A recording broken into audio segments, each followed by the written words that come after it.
Yo, what is up guys and welcome back to the channel. Today we've got another review on the team of the season Correa objectives card. We're going to go through the card as stats, clips and summary, as well as the grind requirements for you guys to get your hands on him. Before we get into all of that, if I could ask you guys to please hit that like button, hit the subscribe button, and that bell so you know when I upload, and comment down below if you're going to be completing this card. And now let's get into the video.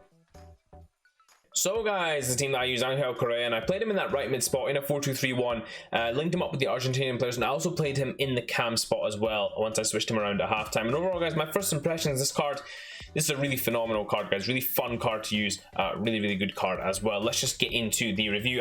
Correa, 5'7", high medium work rate, right footed, 4-star moves, 4-star week for 6 games played, 7 goals scored and 1 assist. Now guys, all of that is absolutely lovely to see on the card. High medium work rates are fantastic. 5'7", a little bit small guys, but he is very quick as well, so it does balance off. 4-star swing, 4-star weak foot is lovely as well. In terms of the chemistry slot, I put the Hawk on him.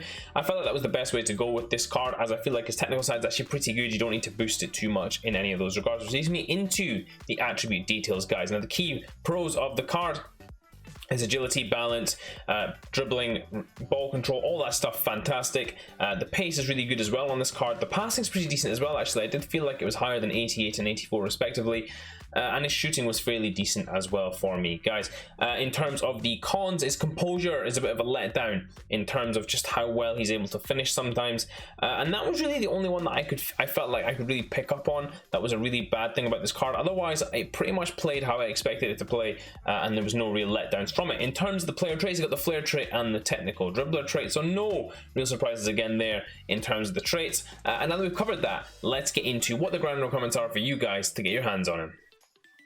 So guys, getting into Correa's ground requirements, the first one is assist 7 goals in the community challenge, score 5 finesse goals in the community challenge, score 14 goals in the community challenge, win 8 matches and score in 12 matches as well. So guys, overall pretty easy objectives to get through there. And actually guys, the community challenge is a very good friendly game mode as well. You only need to build a team with 7 leagues, and it can be any rating you want. That can include icons as well, so you can just basically use any team you want as long as you can get a nice hybrid going. My recommendation, focus on a nation, build around that nation, use players from all different leagues. I went with Brazil. They've got a lot of variable players in there like David Neres, Neymar, Casemiro. They've got loads of leagues you can link into. Roberto Carlos of course is in there as well for me, so I found that really easy to do, but that would be my recommendation for that. And now that we've covered that, let's get into some of the clips that I got with him. So guys, getting into some of Correa's clips, and what you guys are going to see is of course his general ability to play in that cam spot, in that out wide spot, and how well he did for me in both of those areas. Now the first thing I want to get into guys is his pace. Now he is very quick. A lot of this is helped as well by the fact that he is so small and so quick on and off the ball, but guys, in general his pace is pretty good. He holds a pretty good level of pace, and he has good stamina as well, so you don't feel like you have to control his running. In certain parts of the game, he's able to run for the entirety of the matches. In terms of his passing guys, I felt like his passing was very good, especially from the wing. I do feel like that sometimes he would struggle with more difficult passes, but I didn't feel like his passing was as low as what the card suggested. I feel like it was very good considering all of that. So for me, a pleasant surprise with passing that good. Getting into the next stat, which is his shooting. Now guys, his shooting overall is actually pretty decent. However, what I would say is that he does struggle sometimes in front of goal with poor composure. Now in chances he should be finishing very easily, he does sometimes miss, and that's a real con of the card as well. The composure is really the only element I could pick up on in this card that I really did struggle with, because he should be sticking away more of these chances. Overall though guys, I would say that if you do get the shot right, if you make it simple enough for him, his shooting is pretty good, and you will find it pretty easy to score goals with him. Which leads me into the next part of his game, which is his physicality. Now guys, you wouldn't expect this card to be tremendously physical, and in terms of strength he isn't, but in terms of his capability, in terms of stamina, in terms of aggression as well, he plays very well. And guys, what that all leads to is a player who's very capable in terms of just being able to hold his own against defenders or against fullbacks, and do his job in terms of creating opportunities and chances for his teammates as well, being able to hold off defenders there with that aggression and balance as well. Now that leads me into the final part of his game, which is probably the most important part of his game, and it is of course his dribbling. Now guys, his dribbling is phenomenal. I do feel like this card is one of the better dribblers that I've used in terms of free cards this year, and does stack up against some of those elite dribblers you'll have as well. Now of course he doesn't have 5-star skill moves, which is a con of this card in terms of putting him up against the elite dribblers. However, he is still very good, very capable of doing all the stuff that you want him to be able to on the ball. So I didn't find this too much of an issue, and actually it is a massive strength of this card how well he does in terms of dribbling too. The final thing I want to talk about, guys, is actually his position. I played him in a cam spot, I played him in a right mid spot. I actually think neither of these is his best position. We'll go more into this in the summary, but I think the inside forward spot really suits him well. I feel like you need to put this card close to other players to be able to get the best out of him. I feel like his quick link up play is what makes this card really fun to use and really easy to use as well. And if you keep him separated from the team too much, he will struggle a little more.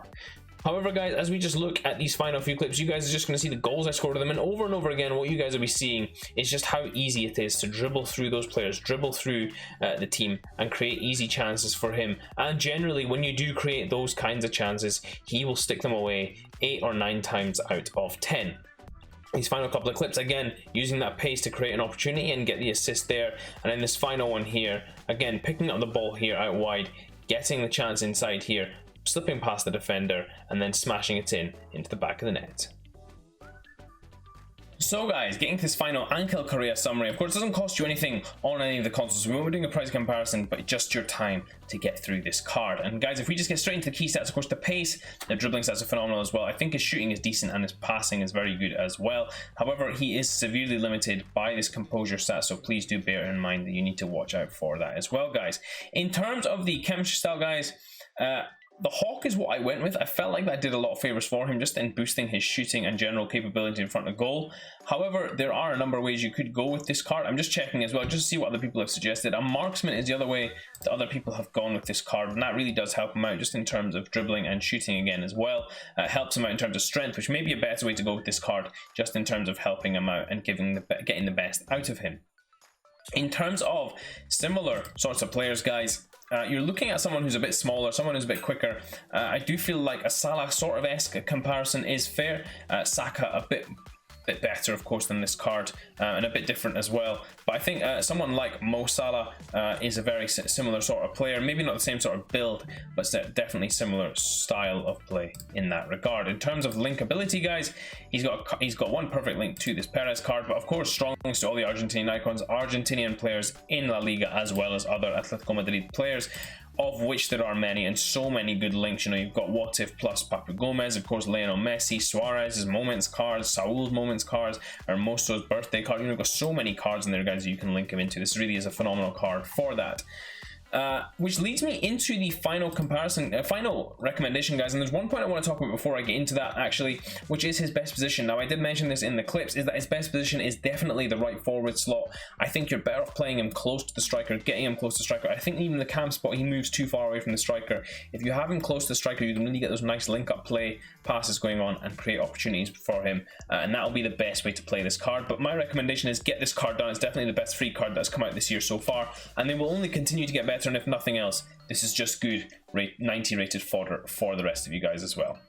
Hope you guys did enjoy this review. If you did, please do smash that like button. Until next time, I will see you all in a bit.